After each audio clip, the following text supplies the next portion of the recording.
So a lot of people don't qualify for Mexico or let's say Panama. Mexico, the income thresholds are very high for some people, so they don't qualify, unfortunately. The second one, the popular one, is Panama. It either gives you a direct passport based on temporary residency or it gives you a VIP permanent residency. However, these are VIP options. They require certain amount of diversification. Either you do a fixed deposit for the passport or you purchase a property for the permanent residency, and not a lot of people have that much capital to move. And then for South Africa, one of the big situations is the donation of $6,800. Some people have that money to give the donation and get the permanent residency with no expiry date. In this video, I'm going to discuss two interesting residency options, and these are for people who want a residency immediately.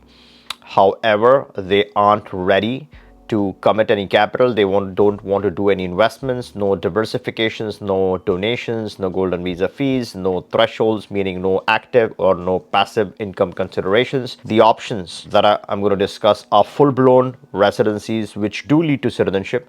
The interesting thing is that both these two residencies do not have any minimum physical presence requirements to maintain the residency. So both are flexible residencies. Some people call this as paper residencies. Now, before I discuss these two important options, which do not require literally any qualifying criteria, and anyone, or let's just say most of the people watching, are going to qualify without any real financial criteria, any donation or golden visa fees, or any kind of investment or diversification criteria. One thing is very important to note: for people who are thinking about Mexico, this might be your last chance to qualify based on your current thresholds. Now, when I began working on the Mexican options with my very first set of clients, the pricing for Mexico used to be in the 2000s, right? You earn 2000 bucks a month. I mean, who doesn't earn 2000 bucks a month? A lot of people do, at least the ones watching this channel earn that much. And at that time, the thresholds were so low. But as the years passed by, as the months passed by, the criteria to qualify for the Mexican residency has gone up, up, and up, and the government of Mexico realizes the importance and the value of this residency and eventually the passport that people get. So now the qualifying criteria is 4,250. Not all is lost. There's a lot of you who still earn that much income. So before it jumps up to, let's say, 6,000 or anything higher, this might be your last chance. So it's very important to start the clock, lock in your option. Even if you're not sure about this, you have time to think. Let's say you do the 3 years and then you can think and then proceed to your citizenship if you really like the Mexican passport. But unless and until you have locked in the option, this is never for guaranteed. You can't think about the same thing, right? Earning 4,250 and then come back after, let's say, next year and the prices go up. Let's say it becomes 5,000. Your opportunity is lost. Same thing is applicable to Panama. After October, the immediate PR option is almost going up by 40%. So instead of the 300K in property is changing to 500K. So that option will soon be gone for a lot of people. A lot of you guys who are watching are going to be priced out of that option. So it's very important to think about these seriously. Same thing with South Africa. I personally don't feel it's going to be there forever at this price point at least. So if you are thinking about any of these options and sitting on the edge, is something that you should seriously consider. Again, none of this is investment advice or immigration advice. This is just my thoughts, analysis, and educational content. Now let's come back to the main theme of this video, is the two residencies that I talked about. The first one is Ecuador. In Ecuador, you get a temporary residency, a 2-year option. This is a flexible option, so there's no minimum physical presence required to maintain just the temporary residency. Of course, it's a different matter if you want to get the permanent residency and the citizenship. Those have their own residency requirements.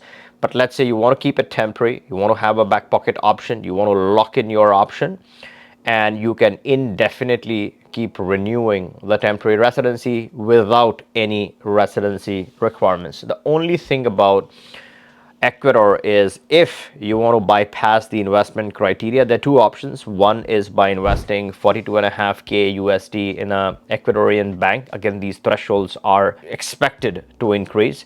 But the other way, which really doesn't require any commitment, is by showing a college degree from a recognized institute. If you have a college degree, then this is registered inside of Ecuador, and that qualifies you for the same temporary residency without any qualifying criteria. The beauty of Ecuador is that the passport is strong. So let's say you really are serious about getting this and working yourself towards that one solid nationality. Then you give some time to Ecuador and you acquire a red passport with pretty good access. So you can't go wrong with Ecuador. Famously or infamously, Julian Assange case, right? He tried to seek asylum with Ecuador. We're not referencing his case, but that's what gained this a lot of popularity. A lot of people know about this nation after that episode. It's an interesting option for a lot of people. That's one option, right? The second option is Paraguay.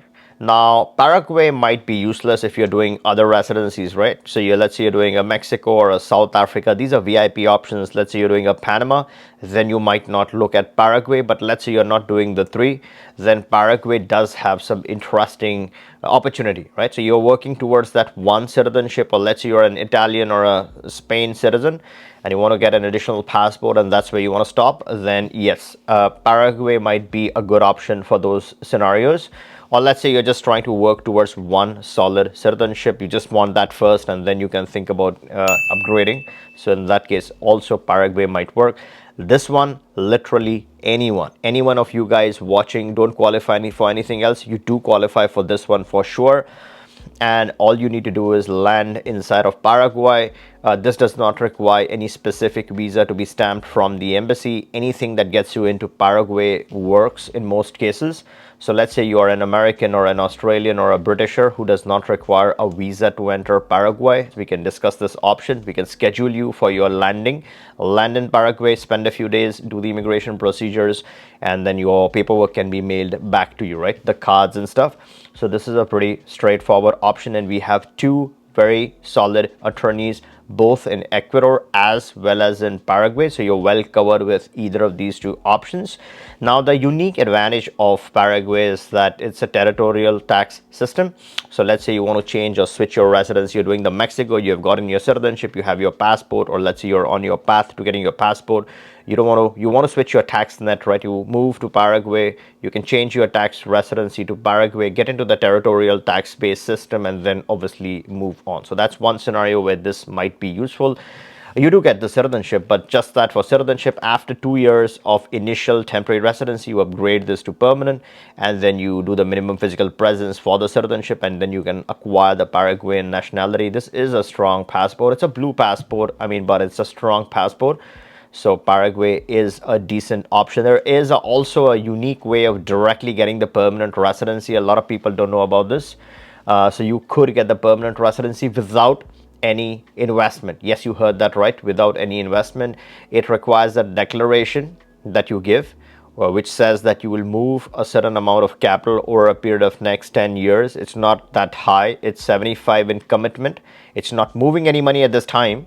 It's giving a commitment, and then you can directly get the permanent residency. So that's a unique option for someone who directly wants the PR. In my opinion, there's no need to directly get the PR. Without any criteria, the temporary residency works just fine. You may need a couple of bank statements that you need to show for your funds, right? It's just no donation, nothing, no set amounts for this. All that you need is to show something that you are going to use to sustain yourself while in Paraguay. So these are unique options. Now let us know in the comments below which one is your favorite. Is it Ecuador? Is it Paraguay? And why you would choose one over the other? It'll be interesting to read your thoughts over it. If you haven't subscribed to this channel yet, then make sure to turn on the bell notification and subscribe, because I keep sharing all different options. The moment there's a change, I try to be the first one to bring the change to you. So make sure you're subscribed to get notified. And if you like this video, give me a thumbs up, and catch you in the next one.